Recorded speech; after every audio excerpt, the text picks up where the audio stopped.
motema mabe.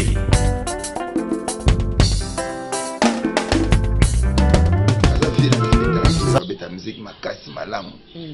Na lobai kake vie azali lokola na motema moko ya mabe. Oh, nandeni. Mais nazo c'est la vérité. Nandeni. C'est-à-dire Nathalie na analyse. Mais Tiens, si on devait nous l'action motema mabe. Motema mabe. Nani?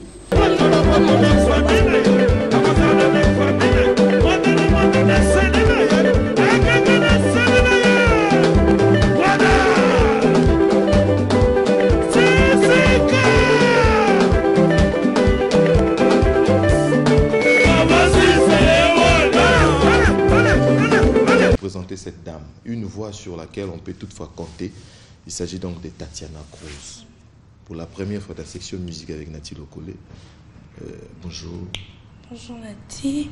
Bonjour tout le monde. NACP Koya, peut-être c'est pour la première fois dans ton émission. Donc. Ouais. Félicitations pour l'intervention chez les Karmapa. Ouais, merci. Et puis sans hypocrisie, Yemoko a béni Nanga Penazu numéro 9. Donc ce n'est pas une femme au bazo Kanga. Donc il y a tiki pena et puis ezate ko karma pas bomba na sima te atiki nga ye na tuna ba question surtout na lingi ngana linga rapoyi le dia mi sazo benga songi songi na yebiti nani po bana basi mususu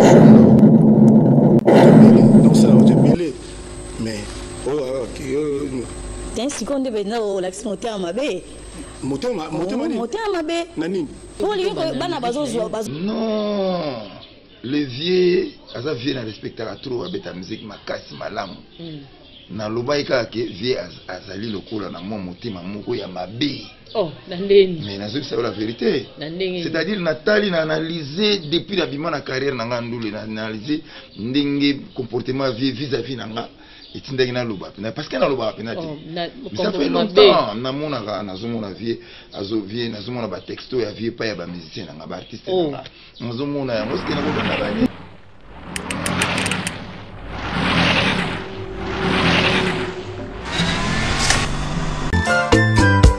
Gabi Ferron Tali. Oh mi chérie, mon bébé, oh la la bien. Nakotindela yo texto liboso kanga miso la la bien. Oh mi chérie, mon bébé, oh la la bien.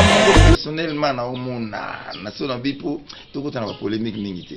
Nazomona ba texto vie pezaka na ba mission na ngati. Somo na sali lelo clip na fibo il faut la na fibo. Na sona mais c'est quoi mes vieux.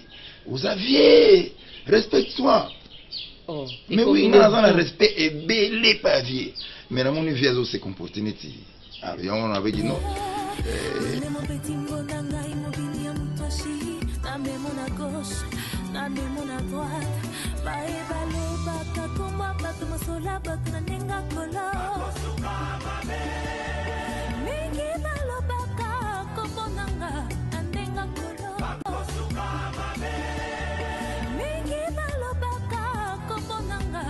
Démocratique du Congo de vous présenter cette dame, une voix sur laquelle on peut toutefois compter. Il s'agit donc de Tatiana Cruz. Pour la première fois de la section musique avec Nati Lokole. Bonjour. Bonjour Nati. Bonjour tout le monde. NACP Koya, peut-être c'est pour la première fois dans ton émission. Donc. Ouais. Félicitations pour l'intervention chez les Karmapa. Ouais, merci. Et puis sans hypocrisie. Yemoko a béni Nanga Penazu numéro 9. Donc ce n'est pas une femme au bazo Kanga. Donc il y a tiki pena et puis ezate ko karma pas bomba na sima te atiki nga ye na tuna ba question surtout na lingi ngana linga rapoyi le dia mi sazo benga songi songi na yebiti nani po bana basi mususu mona